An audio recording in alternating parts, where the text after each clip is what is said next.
Welcome again to the Sullivan Senior Center Kitchen.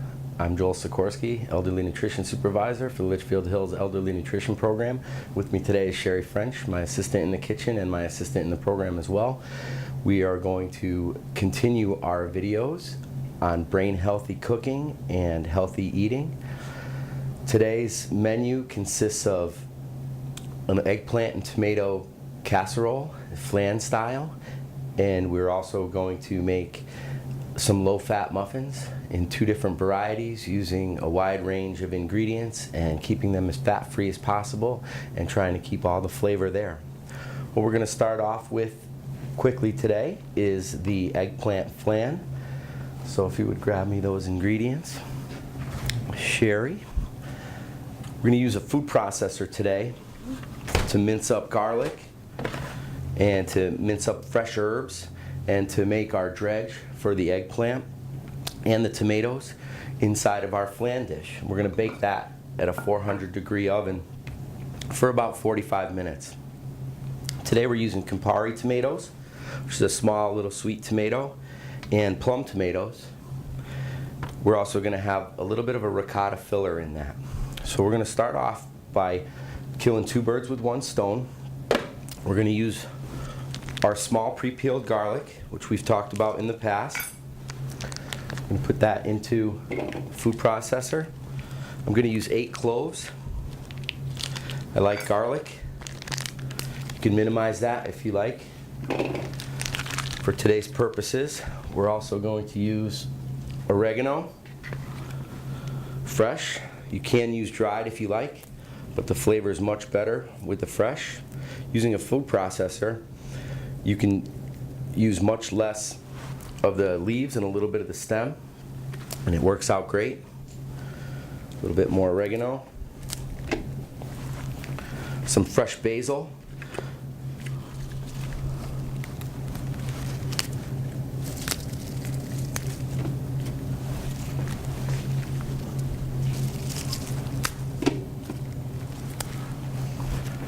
and some large leaf parsley.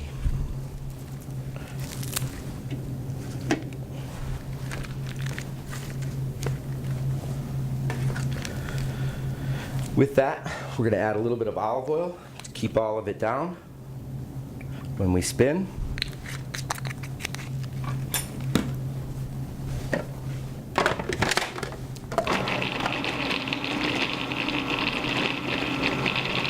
When I said we were going to kill 2 birds with 1 stone, I'm also going to make a ricotta filling. That's going to use part of these herbs and garlic.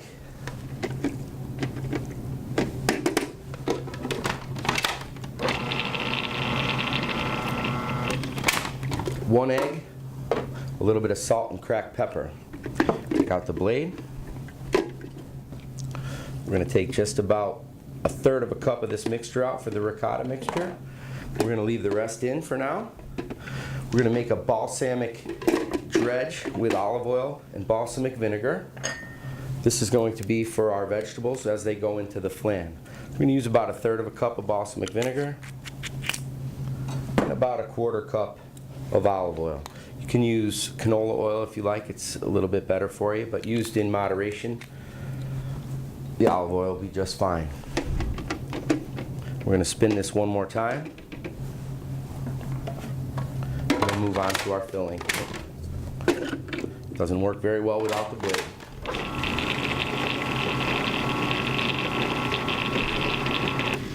That should be enough. The interesting thing about this processor, hold that, it has a small amount bowl with a knife and a large amount for bigger tasks.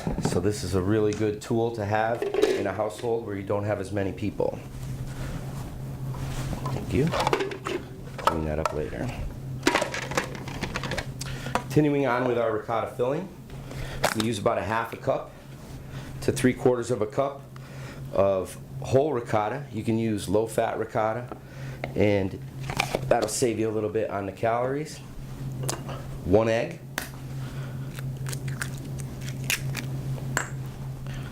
And a little bit of salt and cracked pepper. I've spoke about in the past, they make these really nice salt grinders now. You can buy these in the grocery store. They're very affordable. We're just going to put a couple spins of salt and a couple spins of pepper. It's very convenient how they've decided to market these and make it accessible in the home. They're great if you go camping or if you're going to be traveling in any capacity. Just give this a little light mix, put it off to the side.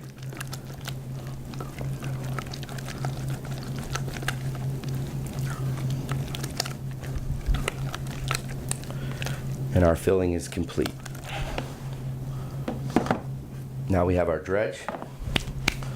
I pre-sliced most of the tomatoes and most of the eggplant. Something interesting you want to do with the eggplant is you want to salt it just a little bit. What that'll do is it'll draw out the moisture and it'll prevent your dish from getting too wet.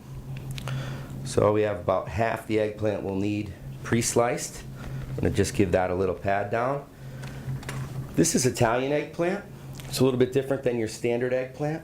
Also be using baby-sized eggplant today. It'll give a little bit more consistency per portion as opposed to using a giant eggplant. But what you can do is you can take the bigger eggplant and cut it down into half moons when we go to shingle and put together the item.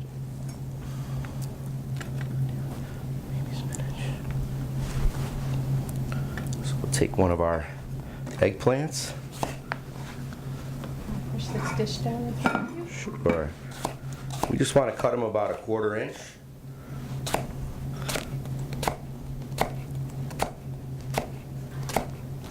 And that should be plenty.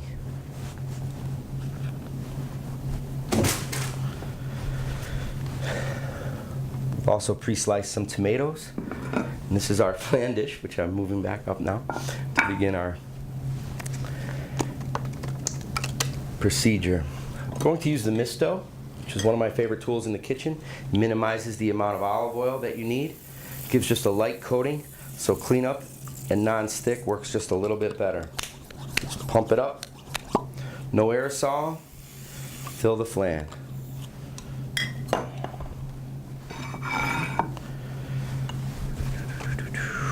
We have our dredge, again, balsamic vinegar, olive oil, garlic, fresh parsley, oregano, and basil. So piece by piece, just going to hit the dredge and begin to line it up inside the pan as quickly as possible. I tend to use the plum tomatoes on the outside.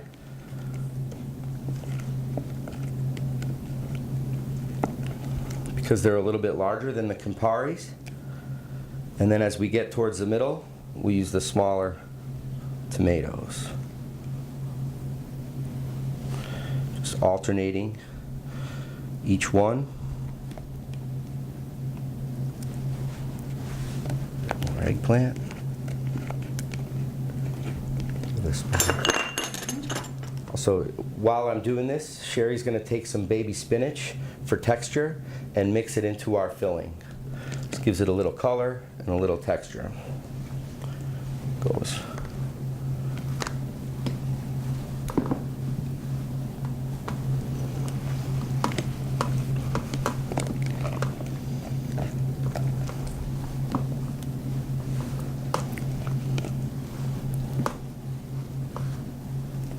As you get to the end of the second round, you want to just tuck it under.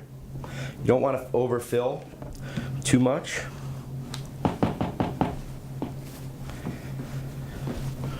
We have our filling, a couple dollops.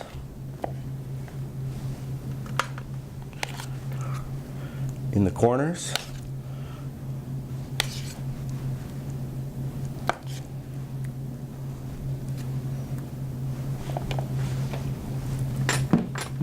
Move on to the next set. This is fun to make at home if you have grandkids or children. It's pretty simple to do.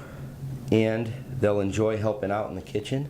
They don't get very many opportunities to help the adults, so this will work out well for you. Again, we're going to bake this in a 400-degree oven. About halfway, we'll take a look at it. If you're at home, see how our progress is going. More dollop in the center. And we'll finish with 1 eggplant, 4 tomatoes. I think you'll all agree that's going to be beautiful when it comes out of the oven. One final thing on top. Take a little grated cheese. Sprinkle it across the top. You can use fresh mozzarella if you like. You can use shredded mozzarella, whatever you have around. I like to use the grated Romano cheese. It doesn't brown as quickly, and you get a great consistency out of that. So we're going to put that in a 400-degree oven. Let that go. Another thing you might want to try, I pick up these ramekins at places like TJ Maxx or Bed Bath & Beyond, Target. They sell them all over. You spray it with the Misto. And if you have a little left over and you've cut too much, you can make yourself a little extra.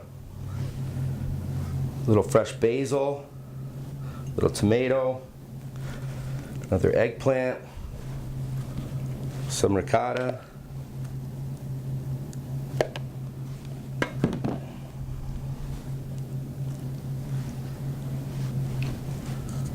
basil, piece of fresh mozzarella if you have it in the house. We'll top it right off with a couple Campari tomatoes. A little bit of Romano cheese. We'll check in on that a little later as well. Right in that same 400-degree oven. If you're having people over, you can make 5 or 6 of those. It's a perfect portion. You can serve it alongside with your favorite entrees. Just gonna clean, oh, hold on, leave that.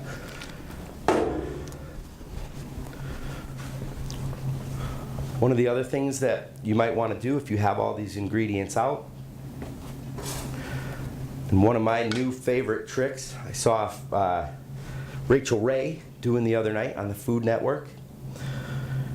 Everybody knows about fresh mozzarella and tomato and basil, but what they may not know about is balsamic glaze. This is a reduction of the regular balsamic vinegar.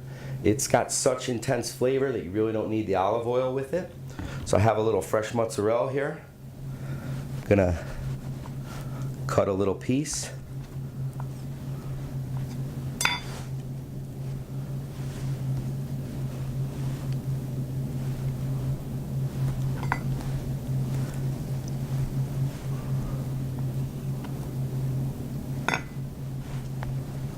Piece of fresh basil.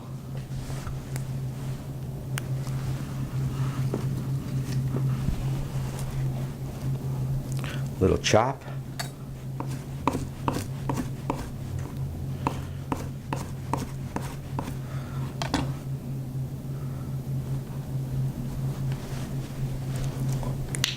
A little bit of the glaze. As you can see, it goes right across the top nicely. And if you can't live without the olive oil, the best option is always your friendly Mister. Get your olive oil flavor and only 1/10 of the calories. So it's just a little extra that we have when we're sitting around. It makes a great appetizer. Okay, I'm all set with that. Do a little cleanup. We're going to move on to our next item, which is the low-fat muffins. Doing double duty today.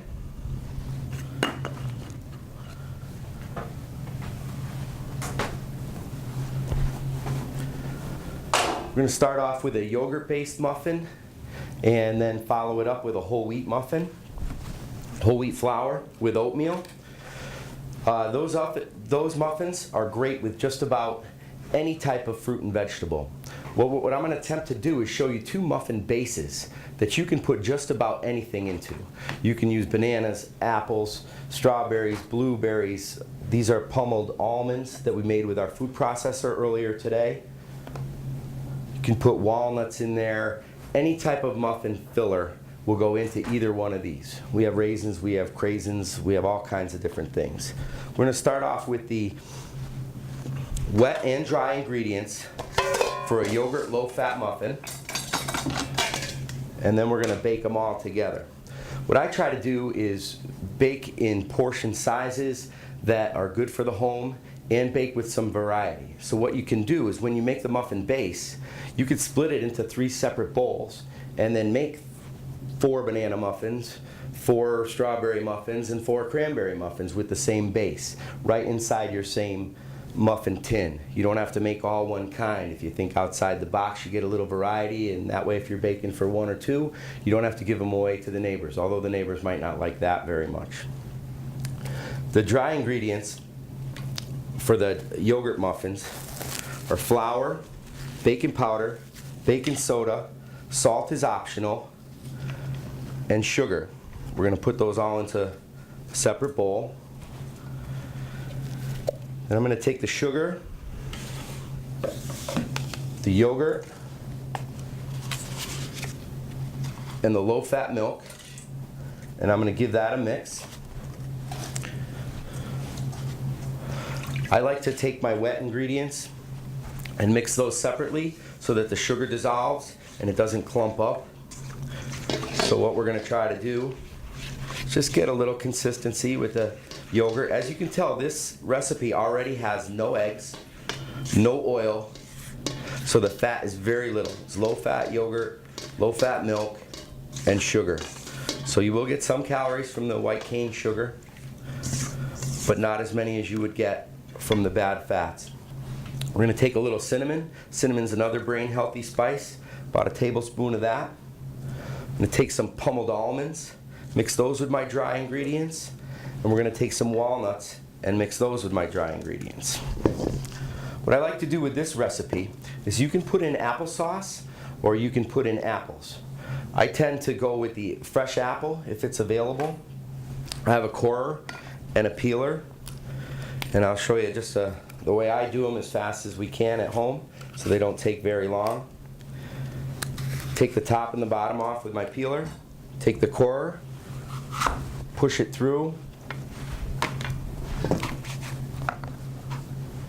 See, that's fairly quick. Whoop, nice catch. Then I have the hole from the corer to spin and to get the peeler right across it. I also have one of those old-time apple spinners where you stick it on and you crank it. I use that for pies. Sometimes if I'm just making one batch of muffins, I won't use it because it's just a lot of cleanup for one little apple. But if I'm making a pie, it's a huge help. Then once the peel's off, we can chop those up.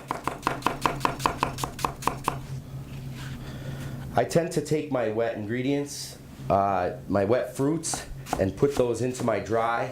Just give them a little flip first so that they suspend better inside the muffin. But one apple in with the nuts.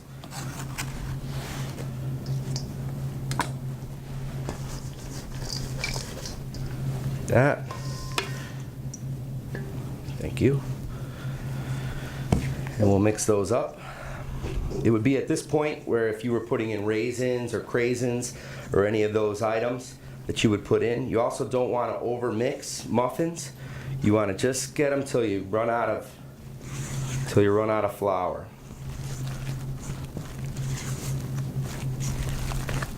And that's about right, as we will be scooping them again after. Get rid of that.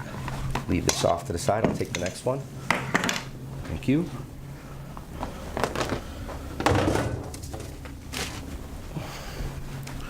And the second set, don't you wish you were at home and you had all of these nice little things all done up for you?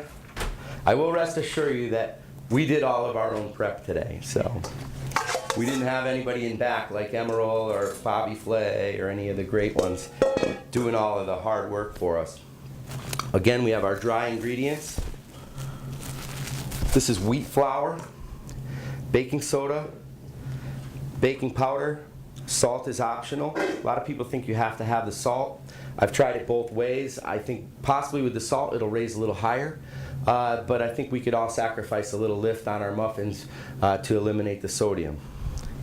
We have about a cup plus of whole oats. That's also going into our dry ingredients. Our wet ingredients will consist of brown sugar, 2/3 of a cup of buttermilk, 2 tablespoons of canola oil, applesauce, and 1 egg.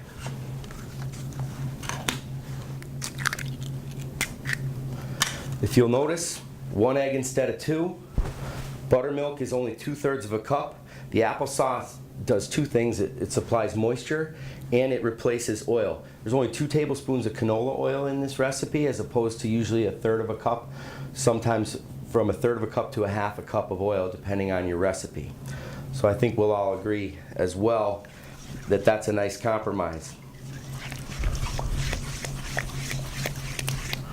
Give that a mix till the sugar dissolves. We have a little bit of cinnamon, again the brain healthy spice. We're going to keep that in there.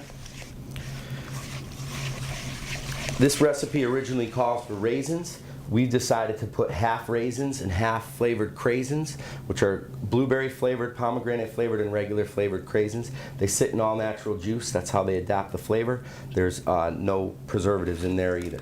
So we're going to put those in to the dry mix again in order to suspend them. A lot of recipes will tell you to fold in at the end. Muffins are generally not